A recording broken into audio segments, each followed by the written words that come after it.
nuvažiavom pusę kelio, maždaug 2 valandas, dabar sustojom McDonald'e. Užsisakėm salotų ir valgom savo grikius slaptai. Mes valgome uogas ir obuoliukus. Taip, valgot morkas ir obuoliukus. Viskas vyksta slaptai. Pavalgėm, dabar truputį aikštelę padūkti. Labai gerai McDonald'uose yra vaikų žaidimo aikštelės. Bet ten neslidu visai. Neslidu visai? Ne, visai nesmarkiai čiuožė. Atsigulė ant pavūgo ir nesmarkiai čiuožė. Kas čia, Andutė? Kas čia vyksta? Breakdance. Mankštuojasi Andutis. Andutė, breakdance'as.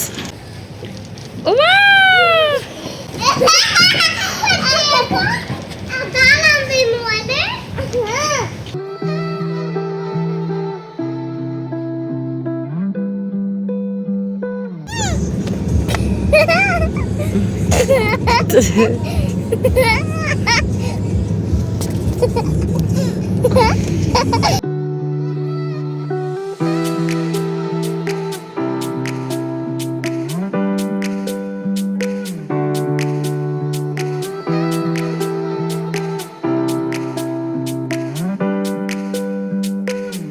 Na va, pagaliau atvykome į apartamentus, einam apžiūrėti.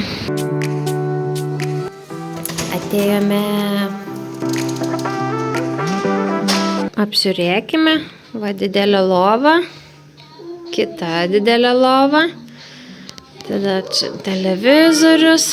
Spintelio truputį. Stalas. Čia stalas, Andutė. Stalas ir virtuvėlė tokia. Pro langelį, kas matosi, kiemelis gražus. Ir dar tualeto kambarys vonios, tualetas vonia, kanukas, rankytės vėl plauna. Truputį paužkandžiausim ir važiuosim į miestą. Va, maitina broliuką Kanas.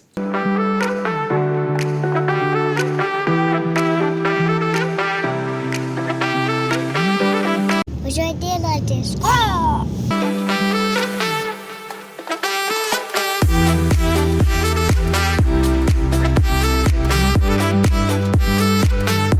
Atvažiavome į senamiestį. Šiaip Olomoucas dažnai vadinamas antrąja Prahos sostinė, tik be didelio turistų srauto. Tai kaip ir nėra didelis miestas, bet tikrai labai jaukus ir pilnas istorijos. Tai pamatysim. Kur čia stovit tokie gražus?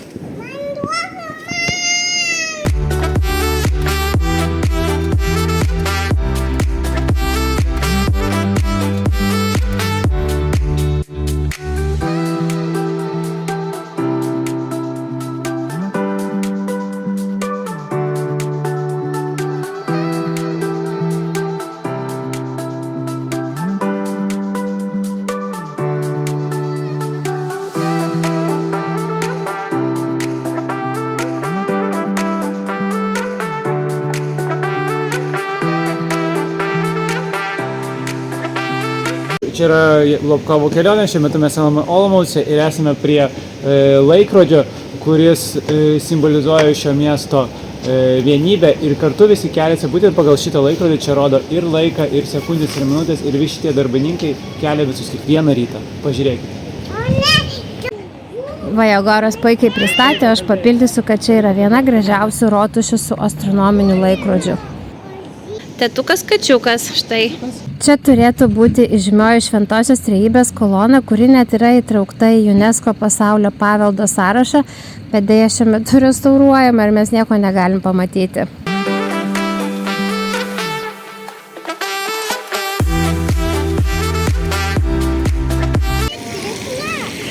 Netikras vėžlys, bet labai gražus.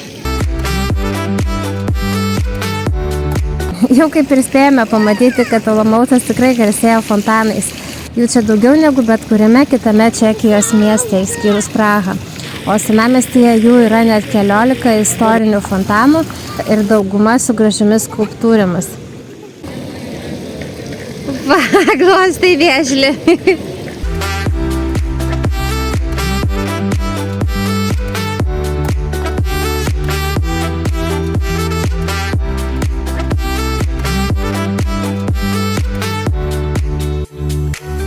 Vaikai būtinai visus fontanus turi paliesti, tai čia šitas irgi neišimtis.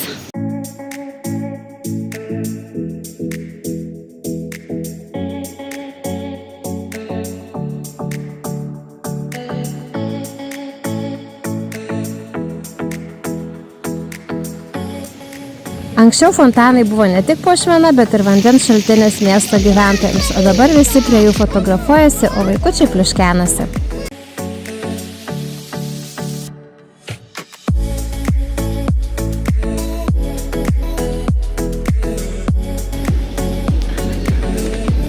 Dar vieną fontaną radom.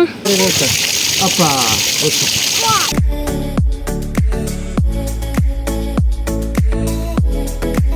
Gražus jaukus miestelis, apie 100 000 gyventojų gyvena. Mums netgi labiau negu Brno patiko, kur buvom praeitais metais. Toks atrodo jaukesnis, šviesesnis. Štai Čekijos vėliava. Šiaip labai geras oras, truputį net sušilom per daug, kokiu +20.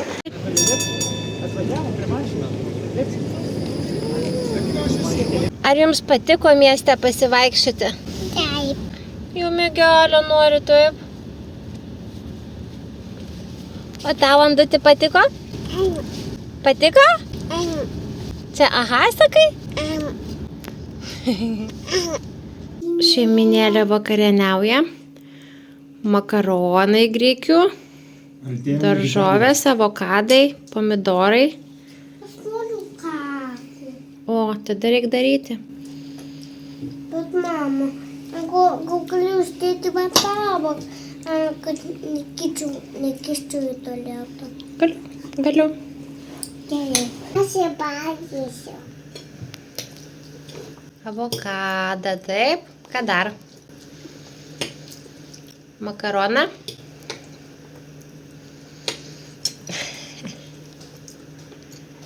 Va.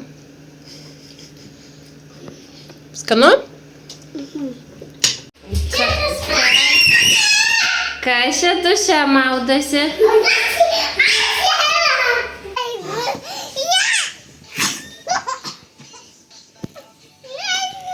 Ruošiamės. Nenori. Kanai sako, nenori. O ką padaryti, kad neskiščiau į... Padariau. Drakono sandas. Ruošiamės mėgeliui, štai taip. Labas rytas. Labas. Labas. Labas. Išvažiuojam iš Olomouco, apsiniaukę, bet visai šilta, +20.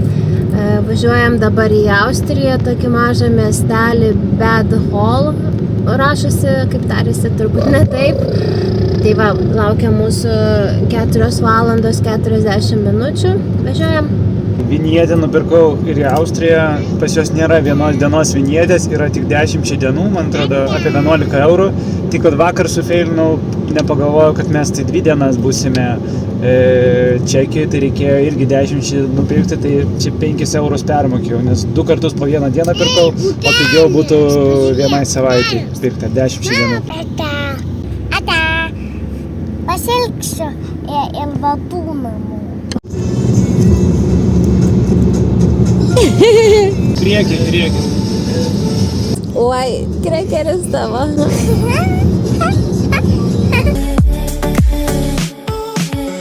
Pamiršau tavęs paklausti, kokius žodžius žinai čekiškai. Mandželka, žmona. Ahoj, labas. Ahoj, Mandželka. Ahoj, Mandželka. Labas, žmona. Geriausi žodžiai. Tai nemoku. Teta. Kiek daug kaituojančių žmonių. Matosi va Mikulovas, kuriame esame ne kartą apsistoję pakeliui į Italiją. Paskutinį kartą, kai buvom prieš metus, tai ten visi gerai vėjėmėm. Va, kaip matosi gražiai ta pilis.